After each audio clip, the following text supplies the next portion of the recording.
Salut, moi c'est Yuno et bienvenue sur ma chaîne de paranormal et d'horreur et merci à ceux qui regarderont ma première vidéo. Alors dans cette vidéo, je vais vous raconter les histoires paranormales que m'ont raconté mes abonnés Instagram. C'est des histoires que eux ont vécues personnellement. Après je ne peux pas garantir que c'est vrai, mais on va partir du principe que oui. Et j'espère que cette vidéo va vous plaire. Tous les noms dans cette histoire ont été changés pour des raisons évidentes. Donc commençons par la première histoire qui est l'histoire de Mitsuha. Mitsuha est une jeune fille de 13 ans qui a décidé d'aller dormir chez son amie Sayaka, comme n'importe quelle fille de leur âge le ferait. Et au cours de la soirée, il y aurait eu un incident vers 21h30, 22h. Elles ont commencé à avoir faim et ont décidé de faire à manger. Elles décidèrent de retourner dans la chambre et à ce moment-là, elles ont vu une ombre passer devant eux. Mais elles se sont dit que c'était rien, qu'elles avaient dû halluciner, que c'était un truc qui était passé quoi. Et là, elles sont allées donc se coucher dans le lit et arrivées dans le lit, elles ont commencé à entendre des bruits bizarres comme des murmures. Et là, elles se sont dit non, là on l'a vraiment entendu, là on n'a pas déliré. Donc, elles ont commencé à avoir peur. À ce moment-là, elles ont donc prévenu la maman de Sayaka. La maman de Sayaka est arrivée, mais il n'y avait rien, il n'y avait pas d'ombre, il n'y avait pas de murmure. Donc la mère leur a dit, il n'y a rien les filles, écoutez, vous avez dû vous raconter des histoires, vous vous êtes fait peur toutes seules. Et là, plus tard dans la soirée, elles ont décidé de se lever pour aller boire un verre d'eau dans la cuisine. Et à ce moment-là, arrivées dans la cuisine, elles ont recommencé à entendre des murmures. Et elles se sont dit, non mais c'est pas possible, là, on n'est pas folle quand même, il se passe un truc. Et du coin de l'œil, elles ont vu que la lumière de la chambre s'était rallumée. Elles se sont donc retournées instinctivement. Et à ce moment-là, elles ont vu l'ombre, qu'on avait donc parlé au début, qui s'est cachée derrière le rideau de la chambre de Sayaka, du coup. Et là, elles se sont dit, non, là c'est pas possible, là il y a vraiment quelque chose. Et elles ont donc complètement paniqué et elles ont rappelé la maman de Sayaka. Sauf que quand la mère de Sayaka est revenue, il n'y avait toujours rien. Pas de murmure, pas d'ombre. Et après ça, apparemment, il ne serait plus rien passé. Mais du coup, on n'a pas d'explication logique à cette histoire. Alors moi, personnellement, cette histoire, j'y crois moyennement, car quand même, c'est quand même assez gros.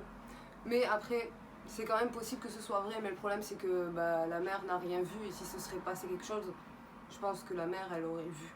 Mais bon, après, c'est sûr, peut-être que les jeunes sont plus réceptifs à ce genre de choses que les mères, et justement peut-être que l'ombre essayait de communiquer avec les filles et non avec la mère, mais dans ce cas, qu'est-ce qu'il leur voulait?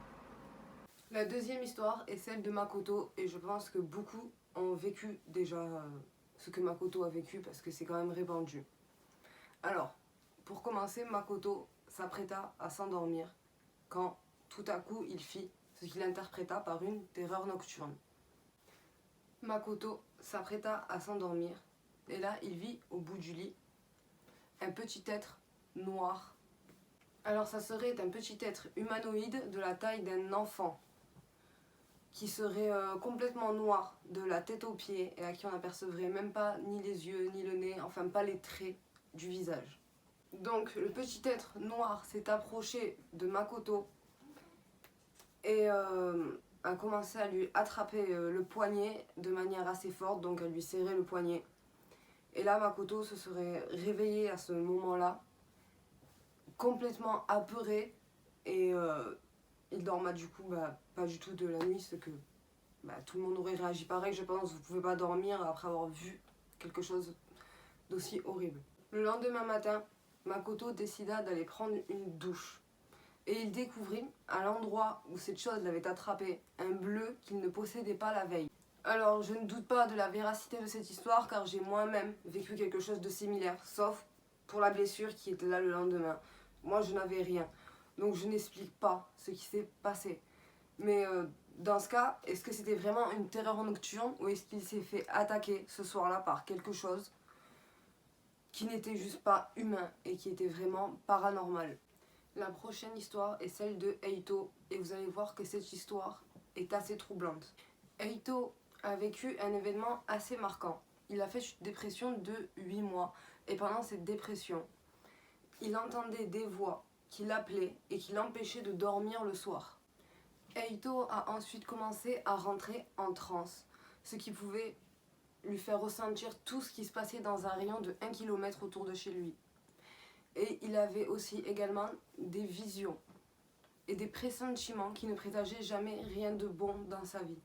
Eito aura frôlé la mort 4 fois en tout, 2 fois à cause d'étouffement, une autre fois à cause d'une musique bien précise que je vous mettrai en barre d'infos si vous voulez l'écouter, et la dernière d'une noyade, et la noyade est plus intéressante que les autres justement. Eito était à la mer avec sa famille ou ses amis et il a commencé à entendre cette voix qui a recommencé à l'appeler. Il a donc essayé de se rapprocher de cette voix qui était dans la mer et il s'est éloigné beaucoup trop loin et les vagues l'ont emporté. Mais il a été sauvé de justesse. Et Eito aujourd'hui va beaucoup mieux. Aujourd'hui tout s'est arrangé, il ne vit plus ces phénomènes qu'il vivait avant. Alors je pense que cette histoire est vraie car je ne verrai pas l'intérêt d'inventer quelque chose comme ça.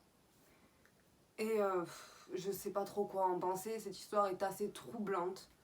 Et rien de rationnel ne s'est passé dans ce que je viens de vous raconter.